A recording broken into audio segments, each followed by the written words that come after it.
The Tories are withdrawing subsidies for green power projects until 2025 but offering tax breaks for North Sea oil and gas developers. There will be no subsidies available for wind farms, solar plants, tidal lagoons or any other green power projects until 2025 at the earliest, the Chancellor said yesterday, sparking fears the UK could fail to meet its 2030 emissions target. Greenpeace labelled the 2017 budget one of the least green ever, after it was announced the Tories will also offer tax breaks to North Sea oil and gas developers, reinvigorating the fields and potentially putting climate goals in jeopardy.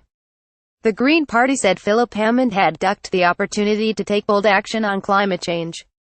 Despite small concessions to saving the environment, a new tax on plastic and investment in infrastructure for electric cars, Green Party co-leader Caroline Lucas said the government had failed to get to grips with the climate crisis. She said, "This should have been the Blue Planet budget, but instead the action we are seeing on environmental protection is little more than a drop in the ocean."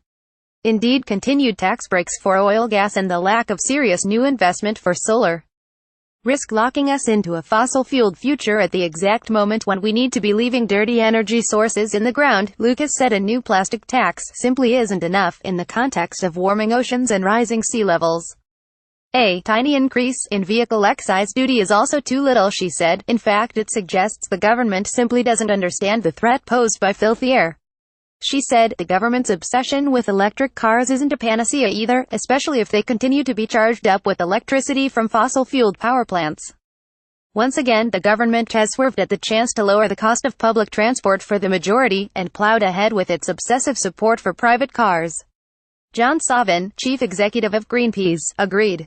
He said the budget was a death knell for new renewable energy projects, and overlooked the huge economic opportunities green power could bring.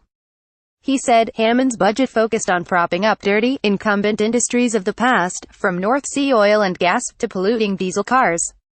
The Chancellor's increased vehicle excise duty, while making the right noises, was far too weak to shift the market away from polluting diesel vehicles and reduce toxic air pollution that is harming our nation's health. The campaign group said offering tax breaks to new investors in North Sea oil and gas was a mistake. Under Hammond's plans, current owners of oil and gas fields will be able to transfer some of their corporation tax history, including tax breaks, to new owners, making the assets more attractive to investors who want to buy the fields and keep them running, but are worried about losing money when they are decommissioned in 2025. Hannah Martin, energy campaigner at Greenpeace, said, old North Sea oil and gas rigs have passed their sell-by date and need to be decommissioned. Government tax breaks for decommissioning might like a solution, but in reality a huge amount of taxpayers' money is at stake to extend the life of these rigs, possibly for only a few years. It would be far more economical, she said, to make small tax changes for clean renewable power like solar, which would open up private investment. Analysts recently said that coal power could boom in the early 2020s, enjoying a last hurrah before the 2025 government deadline for the closure of all coal-fired stations, unless the government addressed the issue. Instead of acting to prevent this, it looks like they have done the opposite, with the environment set to pay the price. There is a lot to dislike in Hammond's budget, but the Tories' refusal to address climate change has got to be one of its biggest failings. Charlotte England is a freelance journalist and writer at Left Foot Forward. Follow her on Twitter.